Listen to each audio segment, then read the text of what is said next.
ही महाकुंभ, कुंभ का मतलब ही होता है लोटा या पात्र, घड़ा। तो महाकुंभ है तो समझ जाइए कि घड़ा कितना बड़ा है और बहुत सारी चीज़ों का घड़ा भर रहा है ना। पाप का भी बढ़ रहा है, न्याय का भी भर रहा है। तो इसीलिए अब चीज़ें ठीक होने के लिए महाकुंभ में जाइए, डुबकी लगाइए, अपनी अपनी आस्था को एक नया सृजन, अपनी अपनी आस्था को एक नया मकाम, एक नई पहचान दीजिए। मिलिए जाके नागा साधुओं से, अघोरियों से, मठाधीशों से, पंडितों से, जानिए कि क्यों होता है महाकुंभ। सब बता सकता हूँ मैं यहाँ, लेकिन सिर्फ सुन लेने से नहीं होगा ना, जाके कुछ अनुभव खुद भी कीजिए, अच्छा लगेगा। सर एक आखिरी सवाल, प्राइम मिनिस्टर नरेंद्र मोदी के बारे में आपका क्या ख्याल है sir? Mister Modi, I love you too. Thank you. सब कैमरे और माइक पे होना चाहिए। कि वो तो क्या है, लोगों को याद दिलाने के लिए एक डे बना दिया गया है। जैसे फादर्स डे और मदर्स डे का मतलब ये थोड़ी ना कि आप माता पिता का मान सम्मान, इज्जत और पैर छू के प्रणाम सिर्फ उसी दिन करें। चरण स्पर्श तो रोज होना चाहिए ना। तो मेडिटेशन भी वैसी चीज़ है कि ये बोलने का मतलब नहीं कि 364 दिन मत करो, एक दिन कर लो।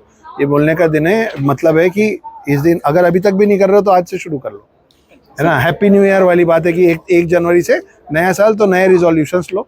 तो मेडिटेशन के लिए आज से रिजोल्यूशन लीजिए, मेडिटेशन शुरू कीजिए। सर भगवान भोलेनाथ बहुत पुरातन काल से ये मेडिटेशन हम देख रहे हैं, वो कर रहे हैं, तो उनके बारे में आपने कहीं कुछ बताया होगा, लिखा होगा, उसके बारे में हमें जानना अच्छा लगेगा थोड़ा। जी, वो तो आदि योगी हैं, वो तो सबसे पहले योगी हैं।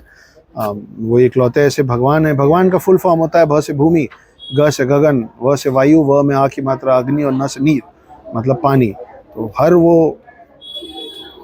हर वो शक्ति जो इन पांचों तत्वों को साध ले, वो भगवान है।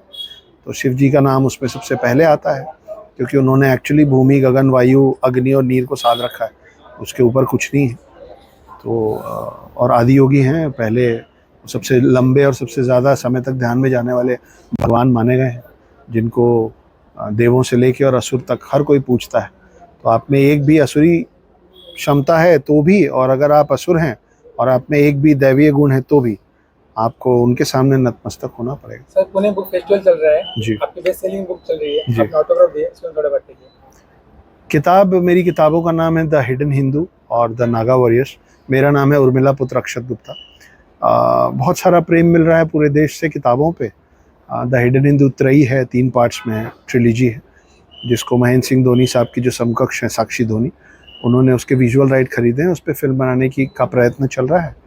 द नागा वॉरियर्स जो है वो 2 पार्ट में है। उसका पहला पार्ट बाहर आ चुका है, दूसरा पार्ट 14 जनवरी को रिलीज़ हो जाएगा।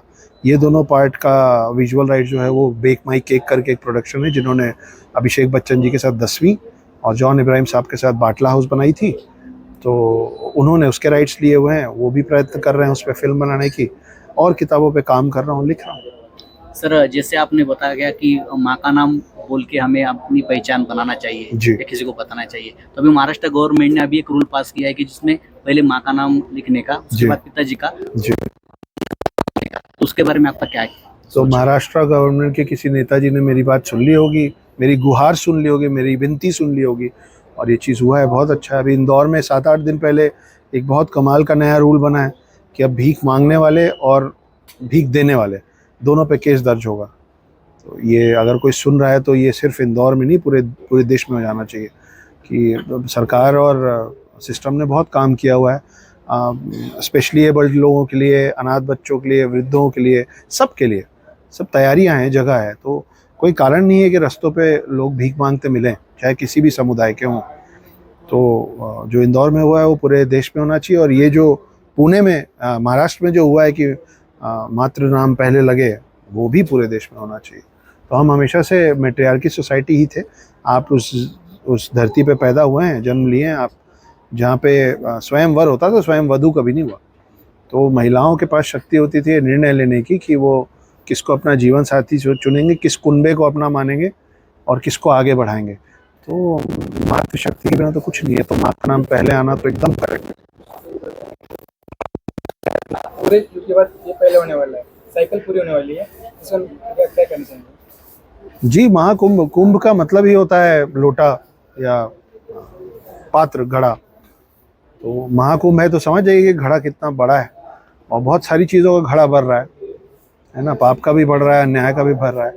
तो इसीलिए अब चीज़ें ठीक होने के लिए महाकुंभ में जाइए, डुबकी लगाइए, अपनी अपनी आस्था को एक नया सृजन, अपनी अपनी आस्था को एक नया मकाम, एक नई पहचान दीजिए। मिलिए जाके नागा साधुओं से, अघोरियों से, मठाधीशों से, पंडितों से, जानिए कि क्यों होता है महाकुंभ। सब बता सकता हूँ मैं यहाँ, लेकिन सिर्फ सुन लेने से नहीं होगा ना, जाके कुछ अनुभव खुद भी कीजिए, अच्छा लगेगा।